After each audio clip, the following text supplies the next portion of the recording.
కర్నూలు జిల్లా కోసిగి మండలంలో తుంగభద్ర నదిలో ఉరుకుంద ఈరన్న స్వామికి జలాభిషేకం చేశారు. అనంతరం ఆలయ డిప్యూటీ కమిషనర్ వాణి తల్లికి సారే పూలు సమర్పించారు. ఈరన్న స్వామి పల్లకోత్సవంతో ఆ గ్రామాలన్నీ పండగ సందడి నెలకొన్నాయి. భక్తులు కొబ్బరికాయలు కొట్టి మొక్కులు చెల్లించుకున్నారు. ఈ కార్యక్రమంలో భక్తులు, ప్రజలు అధిక సంఖ్యలో పాల్గొన్నారు.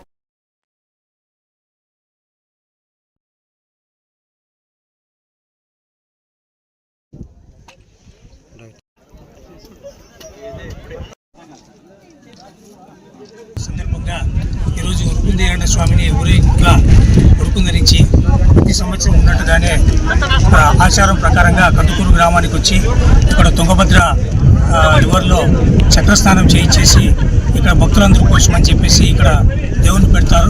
సో ఈ చుట్టుపక్కల గ్రామాలు కుసిగి మండలం, కోతాల మండలానికి సంబంధించిన భక్తులందరూ కూడా ఈ యొక్క తుంగభద్ర నదీ తీరానికి వచ్చేసి స్వామివారిని దర్శించుకుంటారు.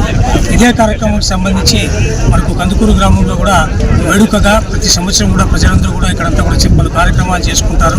సాంస్కృతిక కార్యక్రమాలు, అదేవిధంగా కొన్ని పోటీలు అవన్నీ కూడా నిర్వహించడం జరుగుతుంది.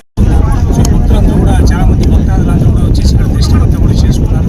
ఈ యొక్క కార్యక్రమం మధ్యాహ్నం స్వామి యొక్క పూజల అనంతరం తిరిగి పల్లకి ద్వారా సో దీనికి సంబంధించి మా జిల్లా ఎస్పీ విక్రాంత్ పాటిల్ గారి ఆదేశాల మేరకు మేమంతా కూడా ఇక్కడంతా కూడా బందోబస్తు అంతా కూడా ఏర్పాటు చేసుకున్నాము.